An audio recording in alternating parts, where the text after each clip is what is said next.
welcome to my channel. Well, the only guy I'm missing on the mini Leathernecks is the Tanto version. They make a Tanto version on the mini Tac also, but because it's in AUS 8 as opposed to 8CR13, I guess that's the reason. It's about $30 or so, and this one was less than 20. Alright, so it comes in a Secure-X sheath, and they supply a metal ball chain. I forgot about ball chains and how versatile they are, because you can adjust the length just by breaking one of these, shorten it to whatever length you want with a pair of wire cutters. It's really long, so that's why I threaded it through there like this. If you'll notice, you have to grab this one with 2 fingers and pull it out to get the full grip. All right, so that's one thing that, you do it like that, you're going to get a full grip and everything. The handle, as opposed to the other, well, you can see the handle is a lot flatter. A lot of times when you're carrying a neck knife, it's the thickness. It's the thickness that you'll start noticing. Now, another thing about this is very grippy. I mean, it almost feels like sandpaper. So you're going to get a secure grip on it. Also, when your finger's up here, I can get a 4-finger grip on it with no problem. And your hand is very well protected, for thrusting or whatever else you want to do. Now, looking at this, I always thought that this was a much bigger blade than the other one. But if you look at cutting edge, they're almost identical. Overall length, this one's got it beat a little bit. And the width, the belly on this one is a little bit longer. I'll put it in centiboids. So,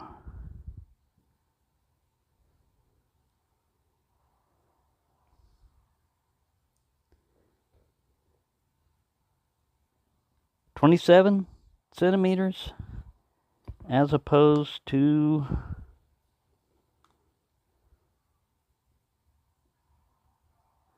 23, 22, 23. So it's got a little bit more belly to it. It has a more upswept feature also to it. Now this sheath right here is very secure. It has just a little bit of rattle to it.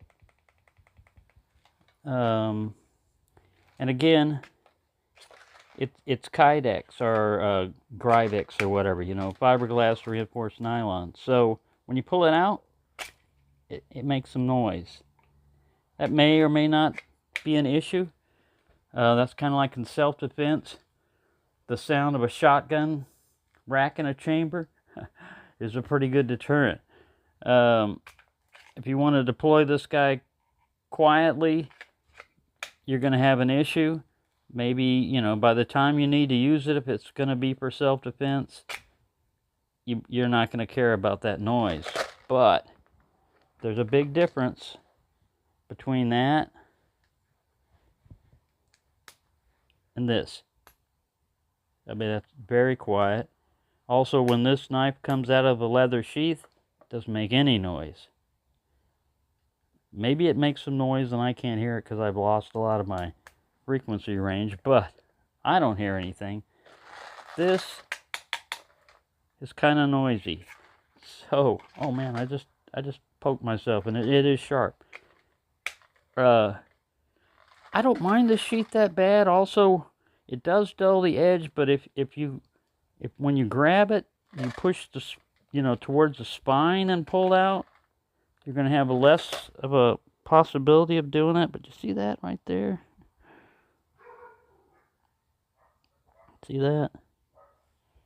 So, I've already got my leather ready, and what I'm going to do with this is I'm going to make it go this far. All right. So that the whole thing is exposed. I can get a full grip on it. And all I'm going to have to do is thumb snap, you know, break the thumb snap with it. This one I'm going to make a flat pattern, you know, so that I can put eyelets on both sides instead of a taco pattern. I still like this. And again, the handles feel different. Like I said, this one is, it looks like this is going to be really round, but man, these cutouts really help for you to orient the blade. My fingers fall right in it. I like this little guard here, although you don't want to do like this if you're jabbing forward because you're going to mess your thumb up. But there's good protection on either way. There's also slight potential if for some weird reason you're in a knife fight and it's blade against blade, but I really wouldn't want to depend on this, you know, to be like a knife coming out. It would, you know, like if they miss, but they still can get you, even deflecting that. Like I said, these are not really designed for knife against knife type fighting. This is more of a last ditch, always have on you type of knife. And yeah, I'm going to make another sheath for it. Now, here are the basically the dimensions. See, it says this one blade length 3.5, this one 3 5/8. So yeah, you have a little bit more length. This one they list the handle as 3 1/4. They don't list the handle on the other one. Let's see. Handles are pretty much the same length. This one maybe's got a little bit more to it as far as like handle area, but I don't have any issue with it. Yeah, I like the looks of the blade. I like the way it feels. It does feel kind of flat in the hand, you know, as opposed to this one. And this, you know, the Kraton or whatever, it has a softer feel to it. It's still grippy and everything, but it feels softer. This feels like hard plastic. With, like I said, look at these ridges sticking up. You can feel them. Yeah, I like these little mini tacs or mini leathernecks.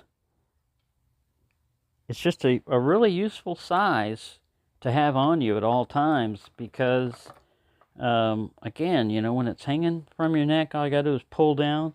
Also, the thing I forgot about these chains are they won't support the weight. You're not going to be able to strangle yourself with this one. Something will break. So you can order these little chains. They're about like $10 or so. You can get a length of them with, you know, different clasp on them, like 20 or so, and make your own. I'll probably get some more of those. But yeah, I'm impressed with this guy. Now let me check the weight that they say this one compared to that one. 3.3 ounces, 2.9 ounces. So this one weighs a little bit less than this guy. And it's really hard to tell the difference. I mean, you know, in your hand, you can't really tell it. These things are so light. A lot of times, the only time I remember that I've got them on me is if I'm sleeping or something. It rolls over to my right side and gets up into my armpit or something. Or if it's on the outside of my neck, I lean forward, you know, like I bipped a buddy in the head today when I was getting something. I had this other one on, and I leaned forward and this bumped him, and he looked at me like, "Why are you hitting me?" And I had to tell him, "I'm not hitting you, buddy. Sorry." You know. But yeah, these are really good, inexpensive knives. Each one of these was less than $20, if you go to Chicago Knife Works, they're like about $13 or so for these types. And like I said, the Tanto version is a little bit more expensive. I guess just because of osate. But this thing came with a very good edge on it, nice and even, sharp, except for, you know, that one area right there. Let me get some paper to slash. Slashing paper time. There we go. I haven't honed it, I haven't sharpened, I haven't done anything with it. Pretty sharp right out of the box. And because this is 8CR13 MOV, I'm gonna sharpen it, even though it's already sharp. I'm gonna try to match that angle and just put, you know, sharpen it just a little bit more, mainly to get rid of that one spot that's a little bit dull. Yeah, it's kind of OCD, you know. I look at an edge and I just know, there's a dull spot there. I've got to fix that. Even though it really, I can't feel it on cutting. We also have some jimping up here that you don't get on these other ones, mainly because you've got a guard up here. But yeah, man, these are great. I really like them. And I'm gonna, like I said, I'm gonna set this one up so that it has eyelets and everything on both sides, so that I can set it up with a clip where I can go, you know, like this way or this way, you know, horizontal or vertical carry if I want. And yeah, that's pretty much all I got to say about this guy. The next time you see it, it's going to have a sheath made for it. And it doesn't take much material, like I said, because I'm only going to go this far with it. And some of my leather has got, you know, marks on it, and here I did something. So I'm going to make sure that I cut that part off. And I'll get some more leather. Like I said, I haven't gotten paid yet, but I should get paid tomorrow. And when I do, I'll get some more leather and stuff. I'm trying not to go crazy with leatherwork stuff, you know, because Tobias and I were talking on a comment, and it was basically like, it's like any other hobby you get into, man. You can go crazy with leatherworking material, or if you decide you want to do woodworking, there's a tendency to think that if I have all these tools, I'll do better. Well, you know, and it's gonna make it look better when I use those punches to line up my seams for stitching. I mean, that already is gonna make it look more uniform. But you don't need it for function, you know. I did this by hand, all these stitches by hand, and yeah, it looks like it, but you know what? It works. And I'm not going to redo this sheath. I like it the way it is. It's perfectly fine. Character-wise, I like this knife better because of the sheath. I also don't mind the blade shape and everything else. This one has a different grip to it, mainly because of that choil. It feels thinner in the hand. But it's not going to wiggle around that much because it's flat in your hand. And you can hear Milo. Oh, and I think that ultrasonic thing that RJ was talking about, I think that's going to work well. I'm going to get one. I'm going to order one. Because if you could just interrupt them from barking, you know, like that. Because that goes, even with the door closed, man. That's how loud that sounds at night. And oh my God. It's crazy. I'll put a little short video of him barking up there, and it's just like, you know, dogs are that's one of the things that humans domesticated them for, was they have better hearing, they have better eyesight, or I don't know about better eyesight, but they have better hearing, they have better sense of smell, and especially little dogs, that's what they do. They alert about everything.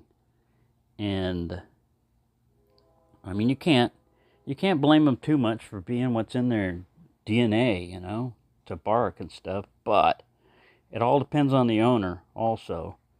Um, you know, if the owner doesn't want to control the dog and just lets him bark, then the dog is like, because I know you can train a dog to do almost anything.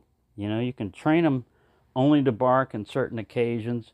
I mean, you can train a dog to do a lot. It's just putting in the effort. And some people are just lazy. You know, they just don't care. They don't care about other people. But anyways, I'm sorry getting off on that on dog stuff, but I have lost a lot of sleep because of that. I mean, you know, when you're finally getting ready to go to sleep and then you hear that, "Meow!" It's in our DNA also to alert to the sound of a dog barking. You know, it's just like in your nature, like, alarm, there's something going on. Well, not when the dog's barking at every little thing. Anyway, sorry, complaining here again. So there you go. That's what I'm going to do. I'm going to have fun doing this. I'll probably make it tonight. Make this little leather sheath. I've got all my gear ready. And yeah, it's just fun to get a new knife. And I think if you got one of these, you wouldn't be disappointed. You don't have to wear it on your neck, but they don't supply anything. You can get, Cold Steel makes C-clips. There's things called ulti-clips that are designed to clamp on. There's all kinds of attachments that you can make for these besides a neck knife. And if you don't have the money and you want to just do a quickie on there, you can just take 2 zip ties, put them through there, and look, you've got a belt loop. You've got horizontal scout carry or whatever you want to do with it. Same way if you want to go belt carrier, 2 zip ties, bam. Of course, you have to thread it on and off as opposed to snapping it on and off. But hey, most people can find zip ties fairly inexpensively, probably have them already in your house, and they work. They hold the thing securely. Yeah, like I said, if I would have used a black one, it'd be much harder to see that, but I don't care. Like I said, I don't care as long as it works. So there you go. Sorry for rambling on so long. Thank you for watching, and have a nice day.